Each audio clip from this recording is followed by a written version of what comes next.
Assalamualaikum warahmatullahi wabarakatuh. Kembali lagi kawan di Legenda Catur Dunia. Selamat hari Minggu kawan, selamat libur. Mungkin sebagian kawan-kawan juga sedang menyiapkan hewan kurbannya untuk besok.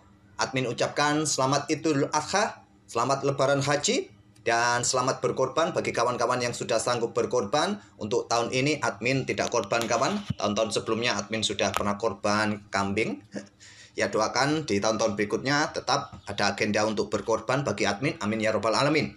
Nah, untuk video kali ini kita kembali lagi ke turnamen Stepan Avagian Memorial 2024 yang sudah memainkan game ke-6-nya tadi malam. Dan masih pimpinan turnamen ini dipimpin oleh Arjun Eri Gaisi dengan perolehan 4,5 poin. Diikuti Sam Sevian dan Amin Tabatabai.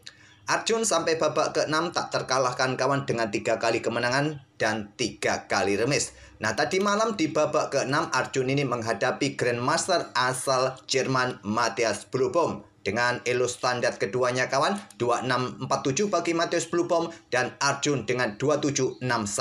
Langsung saja dengan tema pembukaan pion menteri pion D4 diikuti kuda F6 ada pion C4 diikuti pion E6 setelah kuda F3 kawan. Anti Nimso Indian. Ya tentu langkah seperti ini seperti yang kalian ketahui untuk menghindari permainan Nimso Indian. Jika kuda C3 ya gajah B4 Nimso Indian merupakan opsi yang paling banyak dimainkan. Anti Nimso yang mungkin akan berubah ke dalam permainan Katalan nanti disusul dengan pion G3 biasanya seperti itu.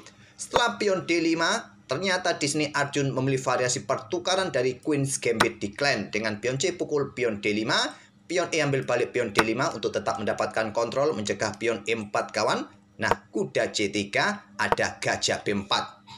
Kita masuk ke dalam permainan Ragozin Defense kawan. Dimana di posisi ini kebanyakan gajah dikeluarkan juga ke petak G5 kawan. Sama-sama memberikan pressure bagi kuda masing-masing dengan istilahnya absolute pin dari gajah gelap hitam ini dan relatif pin nanti jika ada gajah G5 kawan. Yang biasanya juga direspon oleh hitam dengan langkah pion H6 untuk segera usir gajah. Gajah kebanyakan tarik mundur hanya ke petak H4. Terus ada serangan lagi kawan dengan pion G5. Gajah mundur ke G3. Baru di sini kuda akan coba tekan kuda C3 ataupun gajah G3. Lompat ke petak E4 bisa direspon dengan langkah kuda D2. Kebanyakan seperti itu. Engine juga di posisi ini menyarankan gajah keluar ke petak G5 kawan. Pilihan utamanya ataupun keluar juga untuk mencegah pergerakan pion C kawan. Menteri keluar ke petak A4 ini saran juga dari Stockfish untuk ya menghambat pergerakan pion C hitam kawan. Dengan pergerakan blokade kuda di petak C6 untuk sekaligus backup gajahnya. Nanti bisa disambung dengan gajah G5. Oke. Kita kembali lagi ke permainan aslinya, langkah-langkah aslinya. Di sini Arjun memilih gajahnya cukup ke petak F4. Matthias Blubom rokade. Pion E3 sekarang. Sekarang counter dengan pion C5. Ada gajah terang D3. Kuda C6 menekan petak pusat kawan. Dan di sini baru Arjun rokade. Gajah G4 tekan kuda. Nah, di sini kawan baru pion D pukul pion C4.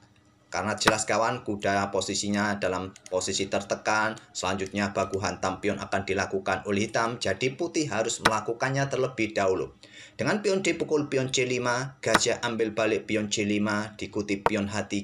Nah di sini Matthias Blubom menyerahkan gajah terangnya. Pertukaran gajah sikat kuda F3. Ambil balik oleh menteri. Kemudian pion D4. Segera diadu kawan agar tidak mempunyai pion lemah. Pion yang terisolasi. Atau pion sendirian. Jika ada kesempatan segera adu agar tidak mempunyai kelemahan-kelemahan. Walaupun terkadang juga kawan pion terpisah. Kalaupun bebas kawan itu lain cerita. Tapi sekarang masih ada yang menghambatnya kawan di lajur ini. Jadi segera adu dengan pion D4. Kuda lari ke petak E4. Menantang pertukaran. Ancam gajah gelap kawan. Gajah tarik mundur ke E7. Engine menyukai pertukaran langsung. Setelah diambil balik. Pertukaran pion bisa dilanjutkan oleh hitam. Putih bisa langsung ambil balik menggunakan pion F. Atau gajah meluncur ambil pion ini kawan. Selepas itu menteri H5 dan mendapatkan ganti gajah C5. Tapi memilih pertahankan gajah. Mundur ke petak E7. Nah di sini Arjun geser benteng AD1. Perkuat lajur pusatnya. Awas serangan X-ray kawan. Dan Matthias Blubom langsung keluarkan menteri ke A5. Serang pion A. Siap geser lewat baris kelima nanti. Mungkin langsung nanti ke sayap raja kawan. dan sekarang pion A3 terlebih dahulu. Ada juga benteng AD8 lanjut Matheus Blue Bomb, baru sekarang pion E pukul pion D4. Menteri B6, serang pion, tekan pion pusat juga, dan pertahankan pion B-nya juga, maksud dari Matheus Blue Bomb. Engine menyukai, hentikan laju pion di pusat saja kawan. Juga untuk antisipasi serangan di area terang. Tidak fokus pada pion B yang terlihat lemah di lajur B ini. Itulah kesukaan engine. Karena kenapa? Jika pion ini langsung diambil oleh kuda kawan, serang menteri temponya, maka kuda pukul kuda F6 skak terlebih dahulu, dan pion B ini bisa jatuh kawan. Itulah tadi maksud dari Matheus Blue Bomb dengan menteri B6-nya, sekaligus jaga pion, serang pion yang di sini. Masalahnya di sini kawan, masalahnya. Kuda pukul kuda F6 lanjut Arjun, ambil balik, dan pion punya kesempatan didorong maju. Itu yang menjadi pembeda dari langkah menteri yang tidak blokade pion di lajur pusat tadi. Pion D5, ada kuda D4, menteri E4 menghindari serang kuda berbalik ancaman skakmat dan tidak punya tempo untuk serang pion B hitam. Pion G6, ada benteng FE1, dan di sini kuda F5. Kenapa tidak diancam saja kawan? Ya kemungkinan menteri akan diluncurkan untuk melakukan pertukaran. Engine menilai, walaupun tanpa menteri, dengan sepasang benteng dan sepasang gajah, mampu meladeni permainan hitam. Tapi kalau kita kawan, gimana menurut kalian? Apakah kalian mampu menemukan langkah-langkah terbaik untuk menghadapi menteri dengan komposisi seperti ini? Ya ketar-ketir juga. Kuda F5, pilihan dari Matheus Blue Bomb. Dan sekarang benteng D2, pertahankan posisi pionnya kawan, walaupun juga mendapatkan serangan 2 kali. Matheus Blue Bomb tidak berani ambil benteng D7.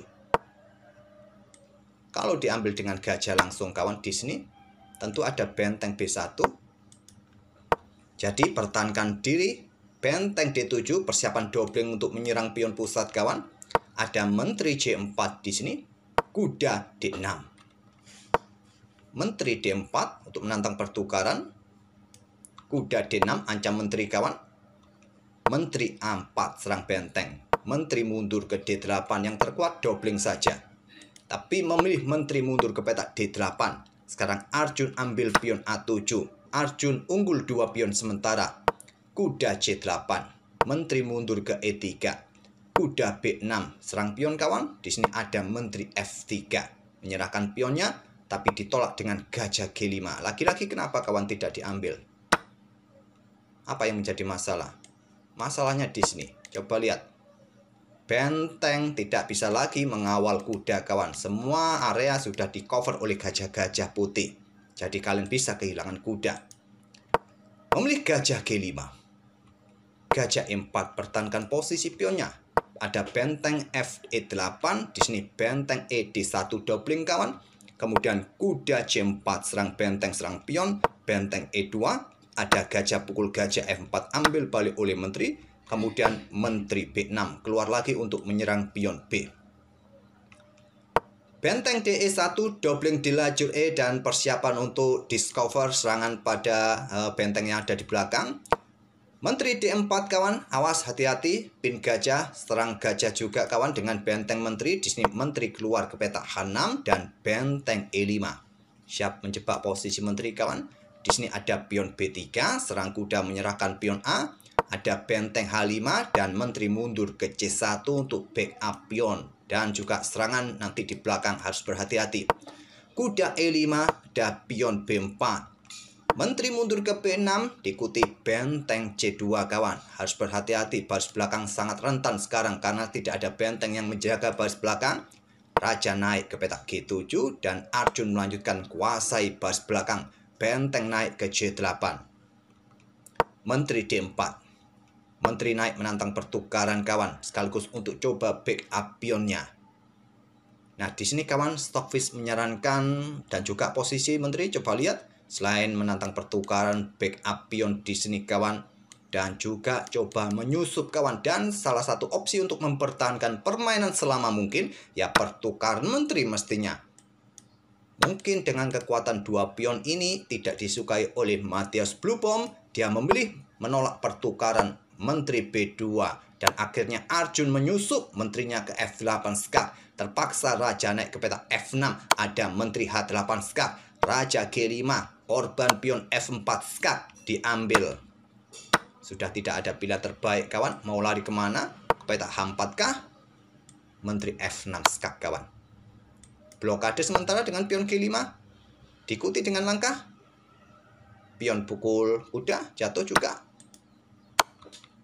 Caplok. Menteri F6 skak lanjut Arjun. Blokade dengan benteng kawan.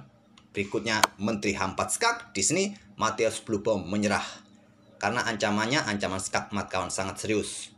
Kalian sulit menghindari lagi. Paling tidak ya perwira kalian akan dipreteli satu persatu. Ya berlanjut dengan langkah blokade kawan terpaksa dengan kuda G4 jika dilanjutkan. Ambil oleh Menteri skak. Raja E5. Diikuti benteng disikat oleh gajah discover check. Terpaksa raja lari mungkin ke petak F6. Kalian bisa lanjutkan untuk ya benteng G8 untuk mencegah pergerakan raja. Nanti diikuti skak ataupun juga di sini langsung saja sikat pion G6 ini kawan untuk membuka posisi raja dan seterusnya. Sampai di sini tak perlu saya lanjutkan lagi. Menurut perhitungan engine 6 langkah berikutnya skak mat kawan. Kalaupun diambil, mungkin kalian penasaran apa jadinya skak matnya kawan. Benteng G8 di sini. Dan bisa kalian eksekusi nanti skak matnya di sini. Dan tak perlu saya lanjutkan lagi di posisi sulit kawan untuk menghentikan potensi skak mat itu. Apakah dengan Menteri C2 untuk blokade di sini kawan? Ya Menteri ganti ke ruang gelap. Oke kawan, itulah game dari Arjun Erigaisi. Sangat presisi permainan dari Arjun ini kawan dengan keakuratan sebesar 95,1%, sedangkan Matthias Bluebom 85,4%. Jika kita lihat daftar langkah kedua pemain sampai akhir langkah 43 ini kawan, sebetulnya tidak banyak langkah yang bertanda kuning kawan. Hanya satu saja yang bertanda kuning, yaitu sak menteri ke petak B6 ini. Hanya satu langkah yang terlihat sangat signifikan. Tapi sebelum itu juga ada gajah mundur ke petak E7 yang terlihat cukup signifikan, memberikan kesempatan bagi Arjun untuk mempunyai pion yang sangat bagus di pusat tadi kawan. Oke, semoga permainan dari kedua pemain bisa menghibur kalian dan kita akan bertemu di video-video berikutnya. Terima kasih. Wassalamualaikum warahmatullahi wabarakatuh.